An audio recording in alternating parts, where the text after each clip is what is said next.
Hi, this is Ellen from the Chili Dog. Today I'm going to teach you how to make yarn from these silk hankies.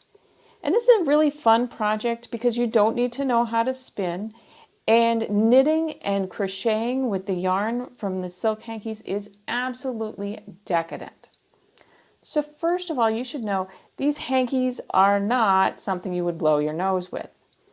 Instead, they're made with individual silk cocoons that have been degummed, soaked, and then the cocoons are stretched out onto a square frame. So when you buy a hanky like this, it consists of many, many layers of silk cocoons. And here you can see the individual layers.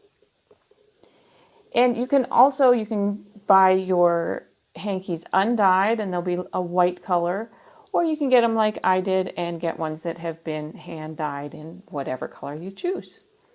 So before we begin, you should know that in this form, these ultra fine silk threads catch on everything. So before you start working with it, you need to do a few things. First of all, take off all your jewelry. Roll up your sleeves, file your nails so they're super smooth, and make sure to exfoliate and moisturize your hands because these fine threads will catch on every little bit of dry skin or roughness on your nails. To start making our yarn, we're going to begin by peeling off just one single layer of this hanky. And you can notice here that around the edges, each hanky is a little bit thicker and then it's finer at the center.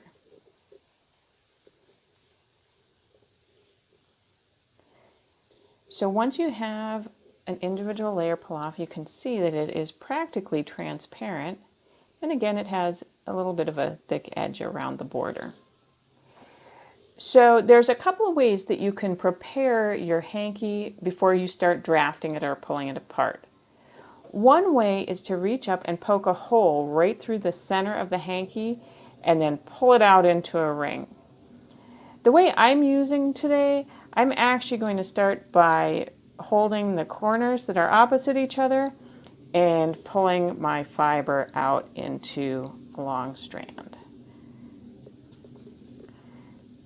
So I've pulled it into a strand, but now I want to draft it and make it a little bit thinner because right now that's a little bit thicker than I would want to work with. So to draft your fiber, you're going to start at one end, or if you have it in a loop, you just start with one section, and you want to place your hands probably at least 12 to 18 inches apart and just kind of pull and pop your yarn until it gets to the desired length. And gradually move down the strand and pull and pop it apart. And you may wonder why my hands are so far apart as I'm doing this.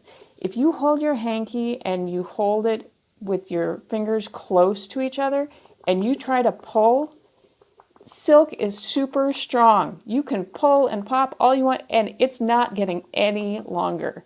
So you have to have some distance if you want to draft it out.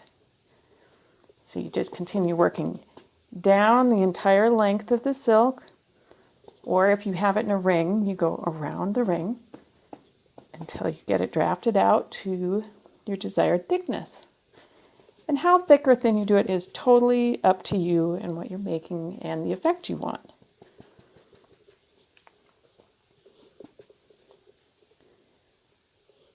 And I'll keep drafting them almost to the end.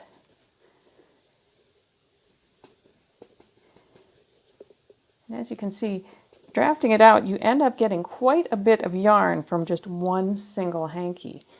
Let me lay it out here so you can see just how much I'm getting. And that's all just from one single hanky. And a stack of them, you'll have a whole bunch more. So if you, and I'm going to draft this out just a little bit more, it's still thick right there. If you are working from the ring, make sure at the end that you break the ring someplace so it's a nice long strand like this. And then before you start knitting or crocheting, you can just wrap this strand around your hand And this just helps to keep it from getting tangled up as you're working. And then take one end and you're ready to start knitting or crocheting. Of course, at some point you're going to need to join another piece of yarn to the yarn you've been working with. And to do that, all you need to do is just overlap one end of the new yarn with the end of the other yarn, and then twist the fibers together. And clearly this is not a join you could use with other types of fibers, but because of the nature of silk and how strong it is, this will work just fine. So then you would continue knitting on, or crocheting on in my case, and once you get the stitches formed, these strands will not slip apart. I have one final thought to share with you before you start knitting or crocheting anything with the yarn that you make from your silk hanky. Since these threads are so grippy and they catch and snag on just about everything, it is very, very difficult to rip out any stitches from your knitting or crocheting, which can be good unless you make a mistake and you need to rip back stitches. So as you're getting used to working with this yarn, it's probably best to stick to a fairly basic stitch pattern that you don't have to worry about making any mistakes or ripping out stitches. So I hope you enjoyed learning how to make yarn from silk hankies, and if you did, make sure to subscribe to my channel on YouTube, The Chili Dog, for your weekly dose of fiber fun. Until next time, happy stitching!